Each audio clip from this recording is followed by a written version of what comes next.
給我瞄準了打。他是泰國拳壇最硬的男人，扬言打中国人從不防守的佩查差。不過，当他遇到詠春拳第23代弟子魏子钦时，這一場比賽会是怎樣的結局呢？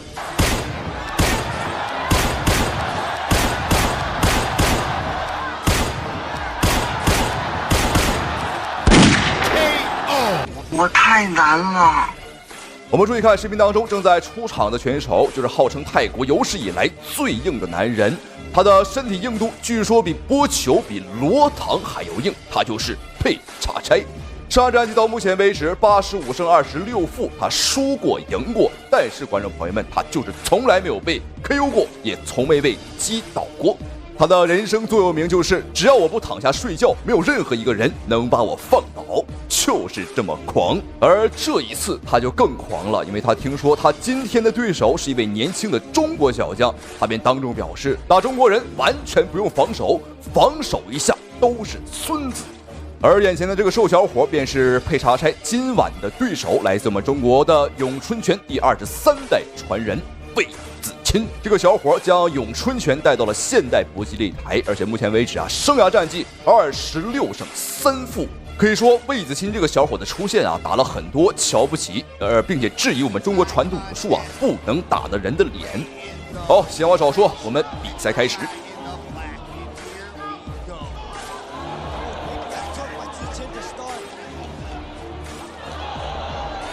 泰國的佩查差剛開局就吃到2拳，但看起來的確是硬度相當不錯。這個佩查差呢，他日常的訓練也相當變態。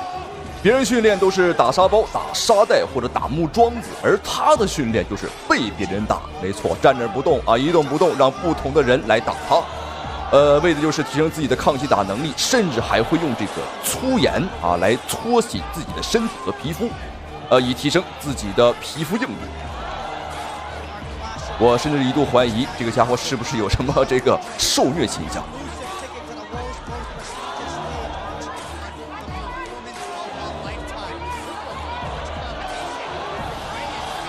魏子钦相當靈活，連打帶閃，讓這個佩查差呢是看得見而摸不着。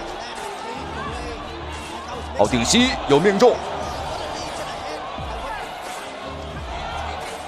好，擊倒了。第一回合我們看，哇，這一下擊倒也打破了佩查差呢以往的一個從未被擊倒過的記錄。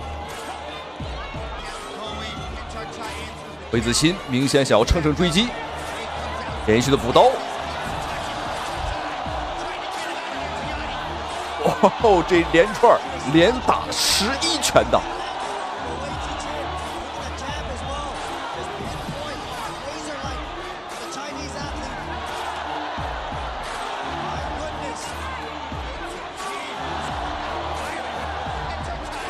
但泰國最硬的男人果然不是浪得虛名，對方這個恢復能力和抗擊打能力的確是夠變態。在這麼一連串的猛攻之下呢，還能站得住。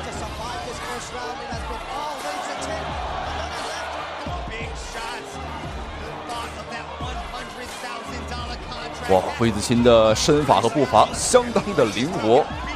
此时此刻，他就像一個西班牙的鬥牛士把這個佩查差呢當成了一頭瘋牛，當成了一頭野牛來鬥。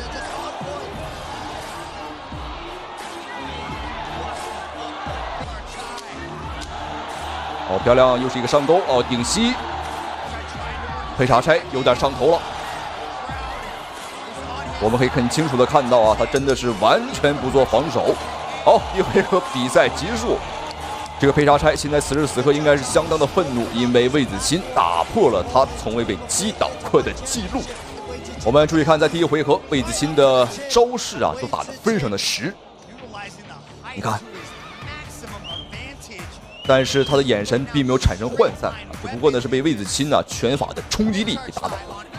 好，現在雙方的比賽來到第2個回合。很好辨認橘色短褲的瘦小伙，中國詠春拳第23代傳人魏子钦，而黑色褲衩便是泰國最硬的男人佩查差。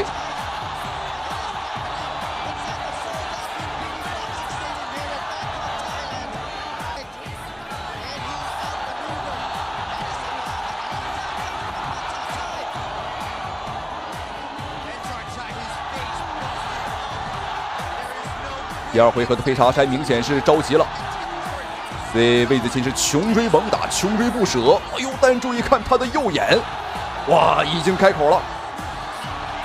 这个口子会随着比赛的深入呢越开越大。这也是佩查柴职业生涯有史以来啊第一次被打出血。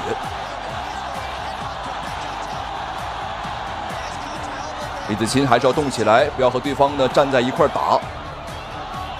如果硬碰硬的话，我觉得我们这边还是吃亏的啊。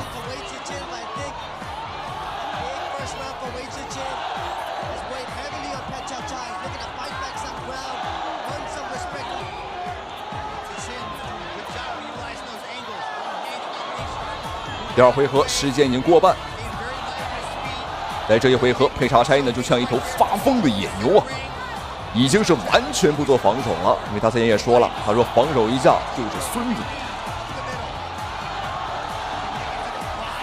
要小心，不要被对方爆杆拳打得太多啊！爆杆拳如果说被打太多的话，容易被打定住。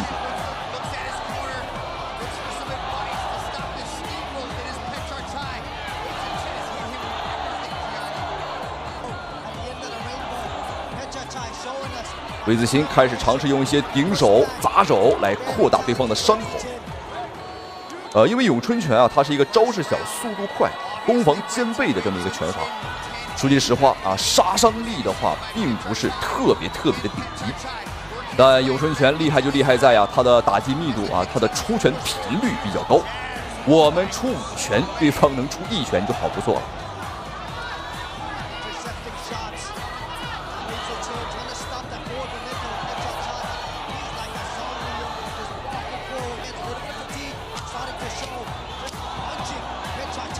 我估計現在讓佩查柴的親生母親來看到他兒子的模樣啊，估計也認不出來了。兩隻眼睛被打得眯成了一條縫。好，第二回合比賽結束。哇，這個家伙可真是言出必行啊！說不防守，還真就不防守。哎，注意看魏子钦，哎呦，皺着眉頭，應該是在抱怨着什麼？他應該是在說呀，這個家伙怎麼這麼抗打啊？就像是一個人形的木樁子啊，根本打不壞。在比賽的前2個回合，毋庸置疑，魏子钦已經是順利拿下。但是接下來還有最後一個回合，比賽還沒結束，還沒有到最後一刻為止，我們還是不能掉以輕心的。好，費特，最後一個回合，比賽繼續。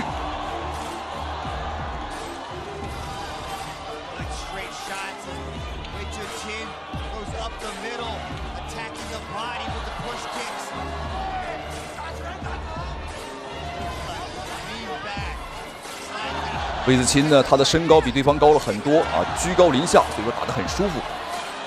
我們能夠得到對手，而對方啊很難夠得到我們。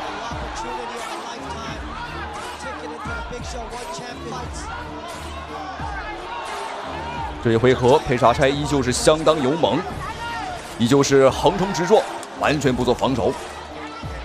如果說是其他選手受傷這麼嚴重的情況下，裁判早就終止比賽了，但他是佩查柴。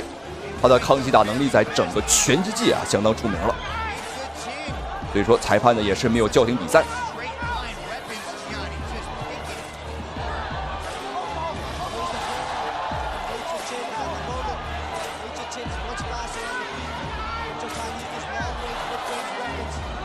第3回合最後的1分半。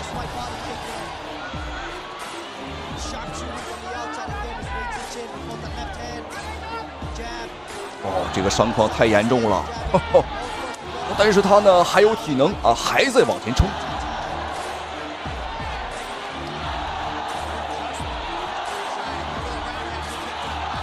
所以此時此刻，這個泰國選手佩查柴他唯一能贏的途徑，那就是 KO 掉魏子钦，因為在分數上雙方差的實在是太懸殊了。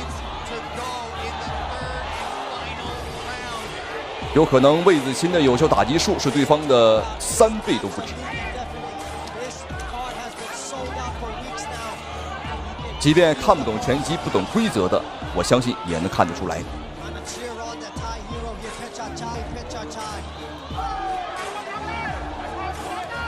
好，連續的掃踢，魏子钦開始嘗試砍腿了。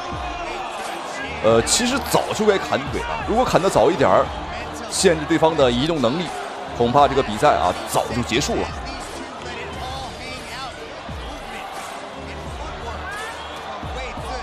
我強烈建議讓這個佩查差啊和我們中國的著名少林武僧一龍大師打上一場，两個人對着打啊，誰也別防守，看一下誰更抗揍。我相信這個比賽啊絕對會票房極高啊！好，比賽結束。這場中國詠春拳對戰泰拳的對決，比賽結果我相信沒什麼懸念啊。最終的話沒有問題，恭喜魏子钦。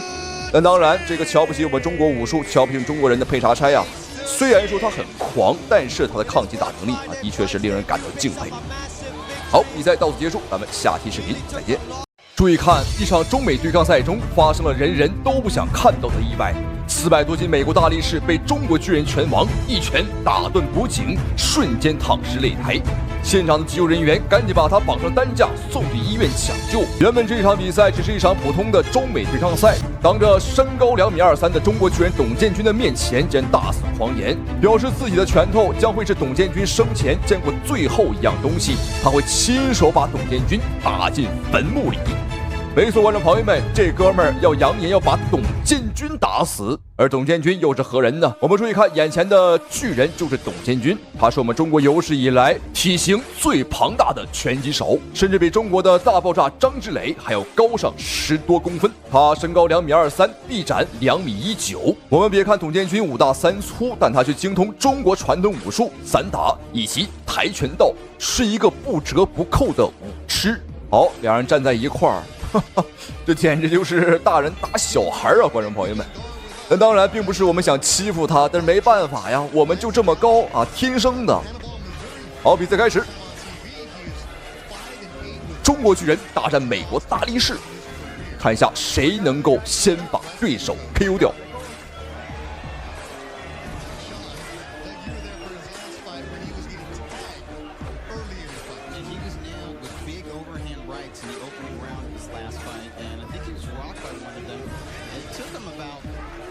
董建軍居高臨下，打得非常的舒服。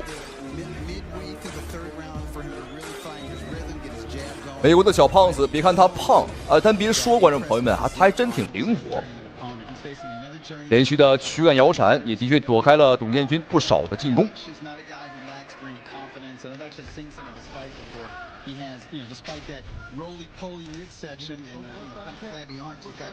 但他的這個搖閃方式啊，太過於單一。如果董建軍改變作戰方式，開始打勾拳，那他可就要難受了。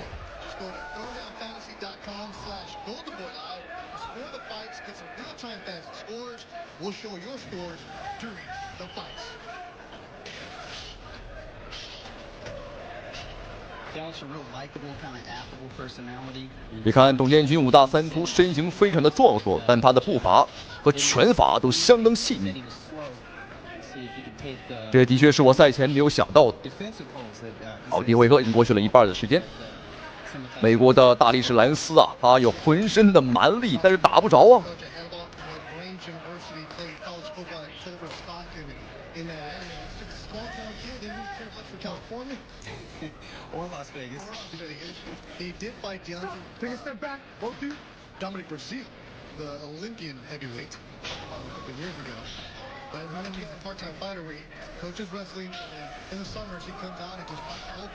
美國的大力士蘭斯也想嘗試往裡打，但是發現啊根本打不進來。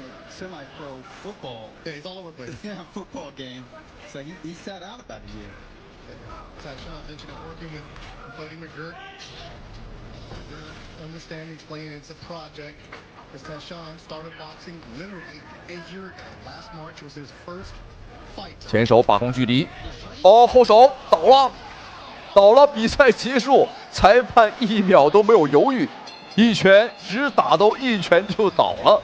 剛剛這場比賽的失利讓美國人相當不爽，所以說在第一時間又派出了一位實力悍將艾克斯來挑戰董建軍。我們看他依舊是一個白人選手，雖然說身材上來講呢沒有蘭斯那麼肥，但是我們看他的身材啊，肌肉塊頭還真不輸董建軍。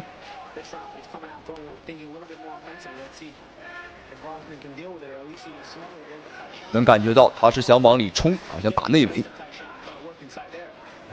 哦呦，輕輕一碰，哈哈，輕輕一碰啊，又倒了。但還好，要比上一個美國的蘭斯要強一點，他不至於啊被一拳直接打上擔架。還能站起來，還能繼續戰鬥。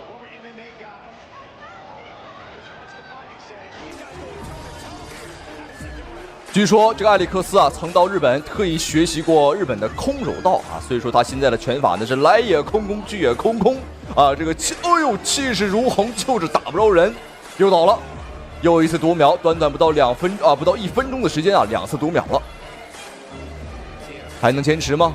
我們看1分鐘的時間啊，打得滿身大汗，好漂亮，前手打到了，有點晃，哎呦，又倒了。但這一下應該是被董建軍給按倒的啊，應該不是擊倒。好，比賽繼續。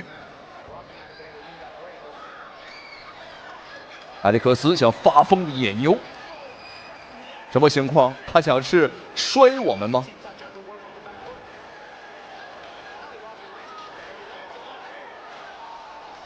現在美國的艾利克斯啊，他已经是完全失控了啊，他知道自己呢可能在技術上。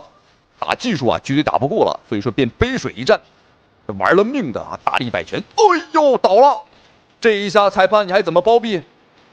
比賽結束，裁判揮手了，因為這場比賽是沒有懸念，1回合3次擊倒，其實已經是5次擊倒，有2次裁判也算是包庇了對方一下。在感受到东方巨人董建軍的實力之後，這美國官方不得不重視起來，也不再派出白人，直接掏出了王牌。美国拳坛的黑人選手托米·華盛頓，的確在世界拳壇啊，這個白人的戰鬥能力相對來講，觀眾朋友們只能說啊，一般，還得是黑人比較猛。像霍利菲爾德啊，像劉易斯，像泰森，這都是黑人。好，比賽開始，我們閒話少說。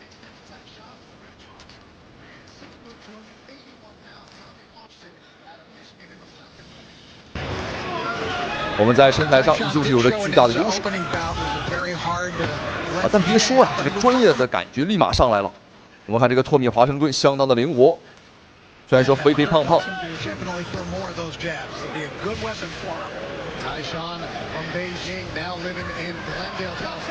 毅力的把控以及他的摇閃都相當的顶级专业。观众朋友们，并不是我们看这个黑人选手太矮，是董建軍太高了。以董建軍這個身材放在世界拳壇，打誰都是在身形上能夠打到碾壓，這是毋庸置疑的。要是我們欺負人，那沒辦法，我們就長這麼高啊。而且在世界拳壇呢有這樣一個規定啊，只要你的體重在100公斤以上，都可以打。在身高上是沒有任何限制的。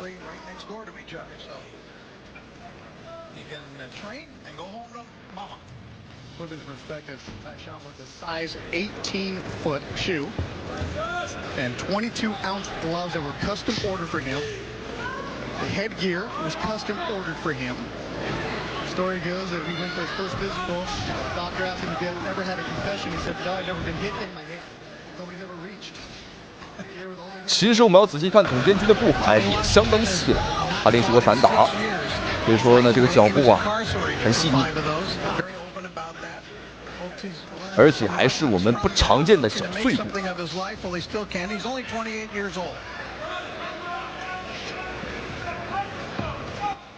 第一回合最後的1分鐘，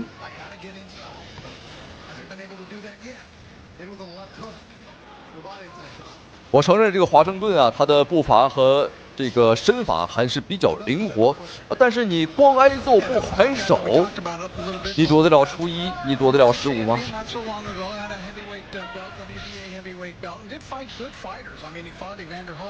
好了，這應該是一個讀秒。在第一回合還剩30秒鐘的時候，我們看托米·華盛頓現在已經是4腳着地，跪在了地板上。結束了，比賽結束了，3場比賽，沒有想到第3場打黑人選手也是如此痛快，對手甚至一拳沒出，還不如第2個的艾利克斯。好，3場比賽，您覺得哪一場更精彩呢？啊，反正3場都是秒殺，都是1個回合之內拿下。我覺得董建軍的實力是不弱於張之磊的，有什麼想法可以在評論區留言討論。咱們下期視頻再見。開場就被凌空抽射踢倒在地，全場的韓國觀眾都激動到站起來鼓掌。武僧一龍一臉的生無可戀，而韓國主持人更是當眾煽風點火。好好請教 ，Made in China no, Made in Korea China。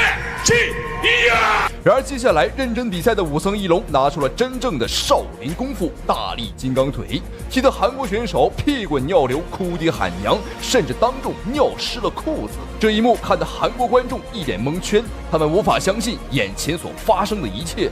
這個將武僧一龍踢倒的男人名叫閔永珍，自稱是韓國第一神腿。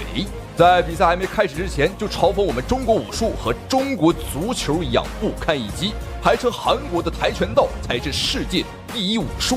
在我看來，中國功夫就像中國足球一樣不堪一擊。我將会證明跆拳道的強大。而這場比賽，觀眾朋友們，迎戰韓國第一神腿的選手便是我們的少林武僧一龍。我知道有很多人說呀，說一龍是什麼假和尚啊，說一龍是個騙子，說一龍啊没本事。所以说呀，我們必須要齊心協力，一致對外。好，觀眾朋友們，雙方這一場少林功夫大戰韓國跆拳道的大戰已經開始了。賽開始了，東方是閔永珍，而藍方是武僧一龍。那麼通過双方的出場，我們已經親自看到這個閔永珍是練跆拳道出身的。因为他穿这个身的道服出场嘛。武僧一龙我们不用多說。那麼今天從他這個留着小鬍子，我們能看到他要在2013年的比賽裡面有一種新的表現，有新的作為。我們可以看到，此時武僧一龍呢是一臉的生無可戀，而韓國的觀眾啊也都站起來激動鼓掌，因為剛剛這一下擊倒明顯是滑倒的啊，正常的裁判是不會判讀秒。客觀的因素所干擾，繼續全身心的投入比賽。武僧一龍這種抗擊打能力是非常強大，儘管我們看到這個閔永珍用他這個跆拳道的什麼旋踢動作啊，包括掃踢動作了、橫踢動作了，但是在武僧一龍面前一一化解。看，這是閔永珍準備利用一個轉身後旋踢被武僧一龍化解掉。要知道武僧一龍這個抗擊打能力啊，我就跟你講，你在啟動的時候啪一個近身，原來你閔永珍對手只是擊倒了一龍一次，而現在觀眾朋友們，一龍是成百上千次的在還給對手。雖然說一龍呢，他是名聲在外，有好有壞啊，討厭他的人有很多，但是觀眾朋友們，這討厭啊也得分場合。在韓國人面前，我看武僧一龍啊，那也是眉清目秀啊，那也是英姿�颯爽，那也是威武無比啊。好的，跪下來。這個封鎖動作沒關係，繼續上。現在閔永珍的這個打到現在我們看得很清楚，他沒有拳法啊，他更多的利用這個旋踢腿的動作。你看他這個頭部的防守空檔太大太大了。此時此刻，台下的韓國美女觀眾啊，都心疼得不得了，因為這個閔永珍在他們的心中啊，就是男神啊，就是偶像。但現在他們的偶像閔永珍啊，都快被武僧一龍打成嘔吐的對象了啊！照這麼打，不吐啊，想不吐啊，都難啊。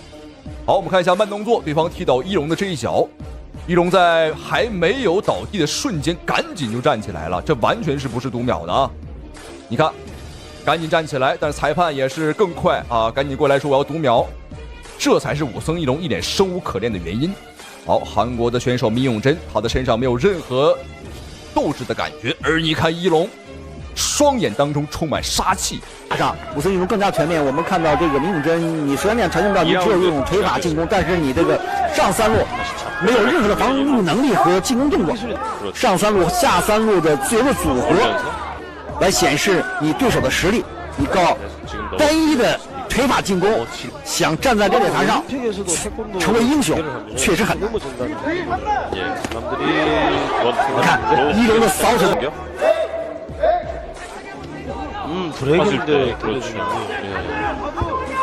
하이킥 슬그머니 뒤로 피하고 있는 민영진. 민영진 선수는 항상 자기 오른쪽으로 크게 돕니다. 네, 지금 이미 现在民永真已经不像在第一局比赛里面利用什么后旋踢啦，旋风脚啊，对不对？横踢动作已经没有了。 또 넘어졌고요. 现在场上完全被武僧一龙牢牢的控制着。 그렇습니다. 킥복싱이라든지 KO 룰에 맞춰서 하는 움직임 전혀 아니고. 예. 观众朋友们，要知道这个闵永真啊，他可是跆拳道的冠军啊，已经是韩国跆拳道的顶尖的选手了。但以他的实力，在我们中国恐怕中国武術界啊，參加少兒組，估計拿個獎啊，拿個第3啊，都有點難。 좋습니다.武僧一龍說：“我踢，我踢，你不是跆拳道冠軍嗎？我踢，我踢，讓你知道中國功夫的厲害。我踢，我踢，讓你站不起來。” 闵永真倒下。 我們看情況，闵永真應該是站不起來了。好，扶着圍城還想起來，現場的韓國女觀眾懵了。好，比賽結束，這場比賽真的是大快人心，下一秒就被武僧一龍的大力金剛腿踢的是屁滾尿流。那屏幕前的您覺得韓國跆拳道和我們少林功夫啊，和中國武術到底哪個更強呢？歡迎在評論區留言討論，咱們下期視頻再見。基本上連續中拳20多次的重拳，手拿眼已經沒有出現了。荷蘭不敗天王向中國拳壇發起挑戰，金剛拳法在一夜之間造成1死2傷，連贏3場。此消息一出，震驚了中國拳迷。有人說他的出現讓中國拳壇倒退了10年不止，因為他在中國長達5年時間裡沒有敗績，讓中國年輕一代選手通通打了個遍，橫掃一空，非死即殘。他就是阿爾伯特·克勞斯，一個在搏擊擂台被稱為殺戮機器的男人。巔峰時期的克勞斯橫掃了同級別全世界的所有高手，就連拳王波球也只能當他的墊腳石。但正所謂天狂必下雨，人狂必受罰。在巔峰待久了的克勞斯開始瞧不起任何人，甚至還公開蔑視中國選手。其實我不太理解為什麼中國人要打拳擊，明明都是一幫東亞病夫，我8歲的兒子都可以輕鬆擊敗他們。只要我還活着，恐怕中國人這輩子都無法擊敗我。見克勞斯如此的目中無人，中國小將李壯壯不顧家庭和團隊的勸阻，誓要為中國搏擊爭回一口氣，向克勞斯發起挑戰。好，我們注意看雙方的比賽已經開始，紅方選手白色拳套李壯壯這個小伙呢，他的這個人如其名啊，確實是比較壯。實際上，壯壯的家人和他的教練團隊啊是不希望他來挑戰克勞斯的啊，因為這個風險啊，觀眾朋友們太高了。打對方有可能會斷送職業生涯，而且一不小心啊，還有可能會丟掉小命啊，所以說風險太高了，不知道。但剛剛20歲剛出頭的李壯壯卻表示：“我寧可站着死，也絕不躺着生。”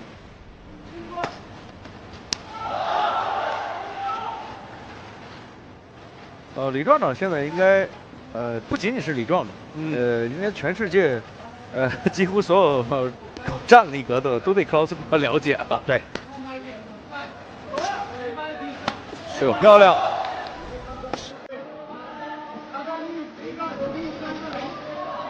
李壯壯要對頭部的防護要好一點啊。克勞斯這個拳法刁鑽可是出了名的。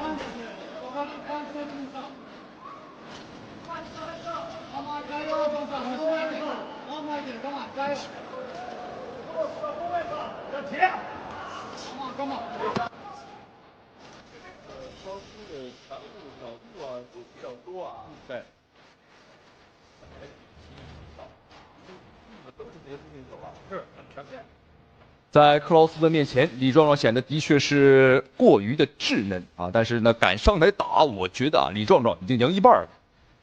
比賽開始，我看克勞斯呢是步步緊逼，他的步子咬得很緊，但李壯壯呢是邊退邊打，並沒有一味的啊這個單純的逃跑。之前有很多中國的小將輸給克勞斯啊，就是因為這一點，他追他就跑，然後呢就忘記反擊了，因此被克勞斯追着打，就像我們視頻當中啊開始那一幕。但是我們再看李壯壯，他還真有點引蛇入洞啊，這個吊着克勞斯進來的感覺漂亮，就打反擊。你喜歡進攻，那我就打反擊。像上一場鄭昭玉也是這種打法，對，而且鄭昭玉之前也是跟克勞斯打了幾次啊。對，是輸給了克勞斯，後來鄭昭玉還去和克勞斯一起訓練。對。比赛就是比赛，一定要吸取别人很优秀的地方。是。哦，漂亮，高扫，哎，失去重心。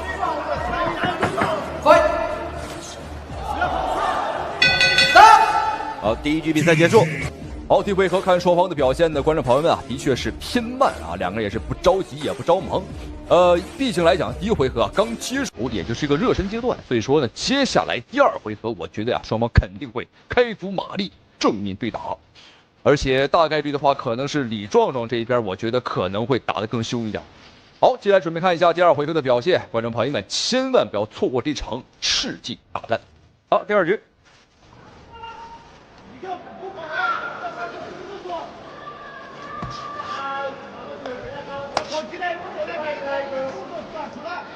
克劳斯今天这个右低扫的输出還是比較多，對，效果還不錯啊，當時。對。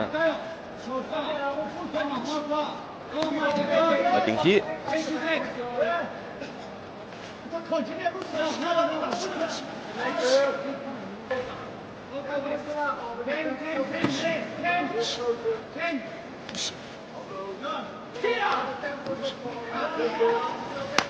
低掃，哎。漂亮前手的擺拳。雖然說比賽已經來到了第二個回合，但是兩個人的節奏啊，依舊是不慌不忙，打得很穩。我覺得對於李壯壯來講，穩一點是有好處的啊，因為克勞斯此時已經38周歲啊，也就是39歲，而李壯壯20歲出頭，所以說呢，我們稍微慢一點啊，把對方的體能耗沒，第三個回合再發力，也不着急。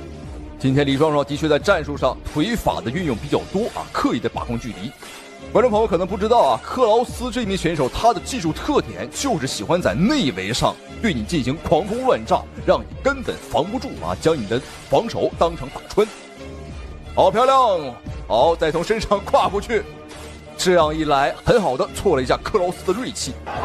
不斷的這種創傷會影響到李壯壯起自己前腿的掃踢。是。李壯壯有一次和孔令峰打比賽的時候，其實就是低掃換孔令峰的低掃。對，當時孔令峰是反架，孔令峰的後腿低掃呢，就是踢到李壯壯前腿內側。對，所以當時對李壯壯是有一定打擊的，對，影響非常大。對，轉身圓拳，這是順勢的。李壯壯其實剛剛做前腿低掃，克勞斯也有反應，低掃、高掃都有。對，連續的中掃啊，就這種連續中掃期間，哎，來了，哎，對，就是這個，可以完全阻擋到克勞斯壓迫進來。對，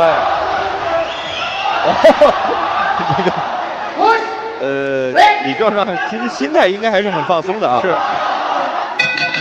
現在的克勞斯啊。好，第二回合比賽結束，李壯壯今天的戰術啊，我覺得非常的不錯。我們就是啊，避其鋒芒，然後呢和對方啊打起這種迂迴戰術，讓對方越來越着急。尤其在第二回合最後的半分鐘啊，克勞斯真是着急了，因為他也知道第三個回合自己肯定是拼不過李壯壯。好，那接下來第三個回合就是好戲了，觀眾朋友們，就看李壯壯他在前兩個回合的鋪墊啊，在第三個回合能不能有一個好的發揮。而且在拳球之內啊，形成一個固定的一個體系。對，而且稍後出場的美麗死神，早期的時候偏俄式，在後期的時候也變的是荷蘭式這種歐式。對。第三局上來兩個人拳對攻，好漂亮，好漂亮，哎，不錯，壓準，不錯，好，漂亮，打準，好。其實克勞斯有反應啊。對，剛剛這一下打得很實。又是一個，對，這個叫一個半摔吧。克勞斯是有個換架了，現在。哎，克勞斯是有個換架啊。是的，是的，現在是右手右腳在前了。克勞斯的左腿可能也是因為李壯的幾個持續的低掃啊。哎呦，哎，很漂亮，小心啊！他雖然用的少，但是他這個技術他會的，對，他並不是沒有這個技術儲備。哇，觀眾朋友們，這個克勞斯啊，他的體能實在是太恐怖了。我以為他前兩個回合打得那麼兇，第三個回合肯定沒勁兒了。但是沒有想到第三個回合，他依舊是在主動進攻。但有一點，觀眾朋友們，別看克勞斯啊打得這麼兇，但李壯壯的分數我敢保證啊，絕對是不弱於克勞斯的。我们只不过是在戰術水平上，我們屬於這個邊對邊打啊，以防守反擊為主。但有時候打技術這一塊，我覺得我更看好李壯壯多一些。現在僅次是前手同時的互換，這個就是能力問題了。你看克羅斯第3局換架一直保持到現在。對。哎呦，頂膝漂亮！但是克羅斯防守不錯啊。對。頂膝只是在手臂上。而且前手換後手這個發力打擊啊都還不錯。對。李壯壯直接頂膝。最後階段克勞斯把這個架勢又換回來了。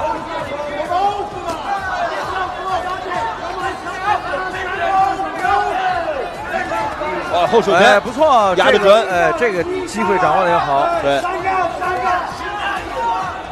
頂膝，哎呦，克勞斯的防守還是好。對，是看得很穩固的防守啊。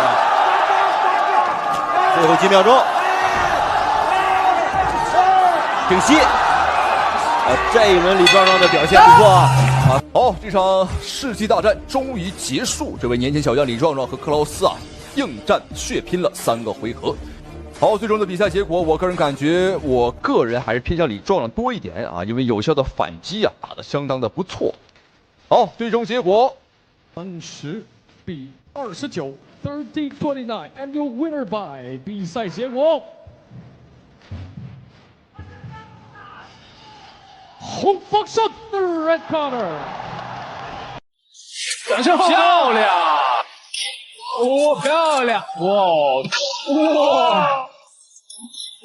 直接擊倒了好手又一次被擊倒中國坦克邱建良又一次刷新紀錄，橫跨3個級別挑戰西班牙巨人伊薩查迪。強大的實力再加上無敵的全傷，揍得對手連滾帶爬，哭爹喊娘，徹底看殺老外。有請本場比賽紅方2014年 WRF 65公斤級洲際金腰帶，14年、15年泰國 S1 世界級金腰帶，16年 WRF 67公斤級世界功夫王者，2017年 GOH 羽量級初代世界級金腰帶，目前世界排名第1，有請邱建良。觀眾朋友們，大家好，歡迎收看本場比賽這一場中國坦克邱建良橫跨3個級別挑戰西班牙巨人伊薩查迪的精彩對局。沒錯，這場比賽邱建良啊又來挑戰自己的極限，又來刷新自己的記錄了。而且這一次還直接橫跨3個級別挑戰西班牙巨人。邱建良這真是既有實力又有膽量。但其實邱建良原定的對手呢，還真不是伊薩查迪，是一個來自羅馬尼亞的塞德里克啊。但是對方啊，因為一些特殊的原因，沒有辦法來我們中國參賽。邱建良乾脆就一不做二不休，挑戰自我，橫跨3個級別挑戰眼前的選手西班牙的伊薩查迪。好，對方的身高和臂展都相當的驚人，身高1.85米，臂展1.86米，這戰績27勝當中有25次 KO 對手。他的終結能力啊，相當恐怖。一上來就是低掃對手的重心。邱建良這個反應能力啊，和他的這個進攻實力是不用質疑的。對，邱建良我們非常熟悉，在場上呢是全傷，非常高的一位選手。對，尤其是他在場上靈活的步伐，還有線路的轉變，讓很多的對手啊，真是非常的頭疼。再加上現在他總是喜歡去挑戰自己原本不在的這個級別啊。是，有一句話叫山高人為峰，可能現在站在世界第1的狀態上來說，邱建良最大對手是誰呢？就是自己了。對，我們看這個伊薩查迪呢，無論是在身高上還是在臂展上啊，這的確肉眼可見啊，高了邱建良太多了。對方的進攻範圍相當的遠，尤其是我們看對方的2條大長腿，哇，非常的長。但是話說回來呢，邱建良的腿法好像真沒服過誰啊！27勝當互相掄拳，25次 KO。對，剛才實際上查迪是想要去摔邱建良，對，但是要摔邱建良可不容易啊，那可是。現場的觀眾又響起了熱情的為邱建良加油的聲音。漂亮。因為其實剛才跟大家介紹的是伊薩查迪 KO 率不是很高，是極高。對， 27勝當中25次都是 KO。大家看伊萨查迪每一拳，为什么他总是倒在地上？因为他每一拳都是把自己身体就会抡出去的这种拳。的确，这个伊萨查迪啊，他的确身高够高，力量也够足，但是有一点，他重心是相当不稳了，这是个子高的选手共有的一个缺点。好，现在对方是有点晕，啊，后手打中了，轉身後擺，連續的大力擺拳。伊薩查迪有點招架不太住，飛膝。這一連串的兇猛進攻，哇，這一下直接扔出擂台。對，這個。因為這個伊薩查迪啊，看到對手進攻很猛，所以主動選擇去纏抱。對，邱吉良直接把他一個帶摔出去。雙方可以說一個先犯規在先，然後另外一個以犯規來報復。這個屬於這個以牙還牙、以眼還眼的這樣一個狀態。好，第一回合比賽結束。雖然說邱建良今天啊是橫跨3個級別挑戰的對手，但是從局面上來看，我是絲毫感覺不到對方有任何優勢，只是看起來在身形上是有優勢，但真打起來的時候啊，差了3個級別。邱建良打對方啊，依然像打玩具一樣。好，第二回合開始了。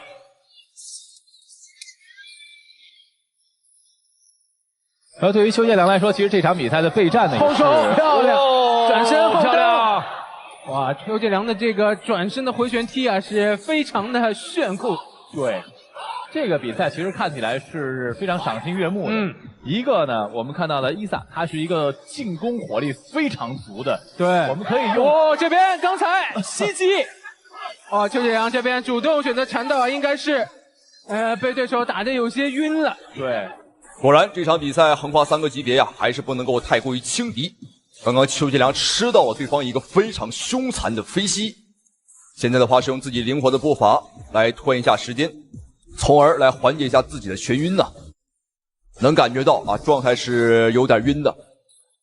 什麼時候邱建良開始主動反擊啊，說明他已經是緩衝完畢。裁判提醒不要纏抱，邱建良也要打得更警醒一些。對手剛才頂膝啊，威脅很大。哦，漂亮，直接踢到了對手的支撐腳。但是對於邱建良來說，現在呢，在場上我們看到。應對的方式還是非常的科學的，轉身漂亮！伊薩還說不是被踢倒的，是腳下滑倒的，在紙地上。好，對於邱建良剛剛這一下神龍擺尾的讀秒，伊薩查迪表示說呢，有點不服。他的意思是說呀，地板上有水，他一不小心自己滑倒的啊。好，你看他身體很誠實。像一塊磁鐵一樣啊，啪的一下就吸住了邱建良，這說明伊薩查迪現在他有點發暈。身位的變化，好的，後擺，轉身，哦，兩個人打得太漂亮了。邱建良今天是遇到了一個火力很猛的選手，所以他也把自己的火力完全發揮出來。哇！我們誇讚過對方的雙腿夠長，但是長歸長啊，觀眾朋友們，這也不經踢啊，越長越不經踢。好，我們看伊薩查迪還是通過摟抱來緩解邱建良的一個進攻節奏，裁判對他進行了警告。第二回合還有最後的10秒鐘啊，因為現場觀看上都是非常有視覺衝擊力的。裁判再次提醒伊薩不要纏抱。兩個人換正燈。對，說實話，這個纏抱他已經是吃了好幾次虧了。對。被邱建良帶摔出過擂台一次。好，觀眾朋友們，第二回合比賽結束。邱建良今天的表現，觀眾朋友們，我只能用無敵2個字來形容了。要知道今天雙方可差了3個級別，邱建良依舊是能夠橫推碾壓對手。沒辦法了，因為在同級別啊，羽量級別，邱建良已經是沒有對手可打了，也沒人敢和他打。但這場比賽就不一樣了，伊薩查迪聽說呀，邱建良是世界排名第1啊，心想這撿漏的機會不來了嗎？我大你3個級別，無論怎麼打，都可能打贏啊。但現在事與願違啊，他接邱建良的比賽啊，是他這輩子做過最錯誤的一個決定。哇哦，邱建良直接掃中斷對手連續的左右擺拳，防守報價非常的穩健。高掃，剛才是連續中掃之後啊，來欺騙一下對手，直接換了高掃。但是伊薩的防守也是很嚴謹。是，我們看邱建良呢，在場上的在進攻的時候呢，有很多的這種動作，包括眼神去迷惑對方。